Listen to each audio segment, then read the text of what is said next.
Oh man, I've had the couple crazy weeks. I'm preparing to go to Burning Man. I leave in less than a week to go up to the playa, and I'm helping to build something, so it'll be a lot of fun. But I've been listening to this tape set about the Course in Miracles. And the Course in Miracles is largely a pseudo-Christian sort of thing that talks about how the equation is love, and any evil is really just a lack of love or pretending that, like, becoming absorbed in the ego and stuff like that. And I think whatever a person believes, they see the world that way. So if you believe it's good and evil, then you see the world as good and evil. If you think it's just love and fear, then you see the world as just love and fear. But I'm I'm like everybody else. I'm sort of always adjusting the way I look at things. And if you've ever read Robert Anton Wilson, that's one of the most genius things this guy ever talked about, was pretending as though you believe certain things. Like, be a neo-Nazi for a day. Be a born-again Christian for a day. Be a Republican for a day. Be an anarchist for a day. Just experiment with these different, what we call them, reality tunnels. And it's very, very smart. I mean, I'm not saying anybody should be a neo-Nazi. I'm not saying anybody should be a born-again Christian.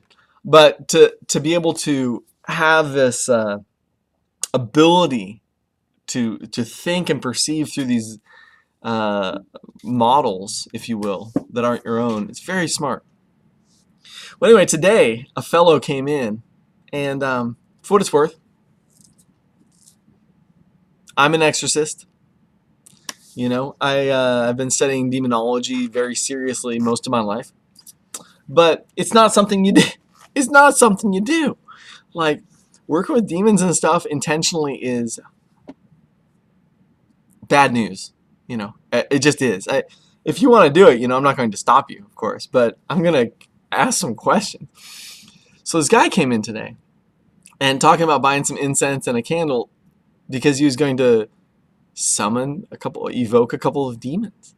I said, really? At first I thought he was joking, but no, he was serious. And I asked him who, and he told me two names, and then I said, why? And he said to thwart his enemies and for protection. Azazel and Samael were the two he was going to evoke. And Samael is a very peculiar being, because in some versions of the Tree of Life, you'll see Samael as an archangel at Malkuth. And other versions, it's something like a Qliphoth or a archdemon.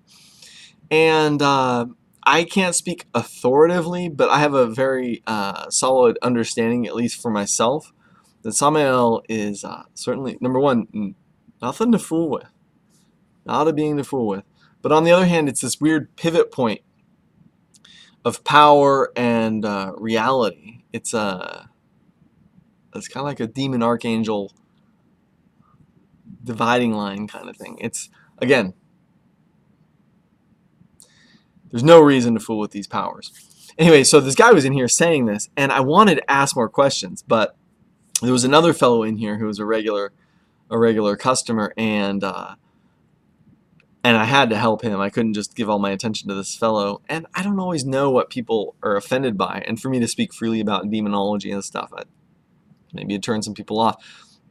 And it's certainly nothing to glamorize or encourage in any way, not even tacitly. So,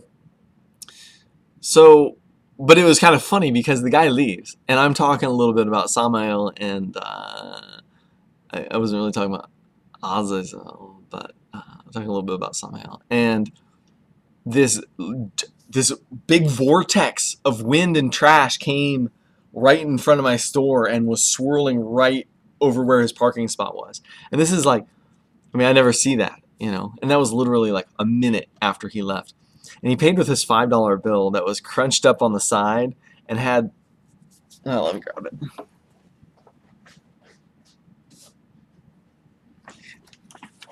I ended up washing it. I only had it over there because I washed it. I needed to put it somewhere. Now, I think it was just a scrunched up $5 bill. I don't think there was anything amiss about it, really. That this whole side was squished. But you see this mark here. I don't know if you can see this. Then this mark here. I was thinking, well, that could actually be blood. I don't think it is blood. But I took some incense. After that swirl and the guy left, I was like, all right then. So I took some incense and I went out there in the parking lot and kind of swirled around the $5 bill, swirled around everywhere, burned it inside. And I just washed that $5 with, I took it out of the register and washed it with some soap and water and just dried it. I don't know what I'm going to do with it, but I'm not going to pass it off in some way, and I'm definitely not going to put it in my regular monies.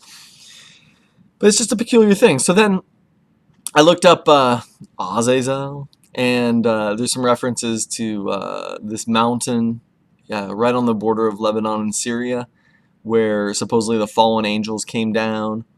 And there's some real legends about Pan and the headwaters of the Jordan River. And Azazel has horns like the devil or like a goat, and a goat is reference to it. Like the whole idea of a scapegoat is it's a part of the whole Azazel mythos. Scapegoat, for anybody who doesn't know, is the idea that a Jewish tradition where they take a goat and they put all the sins of the community onto the goat and then send it into the desert to die as a way of atoning sins without... Well, this guy doesn't want to hear about demons, I'll tell you that much.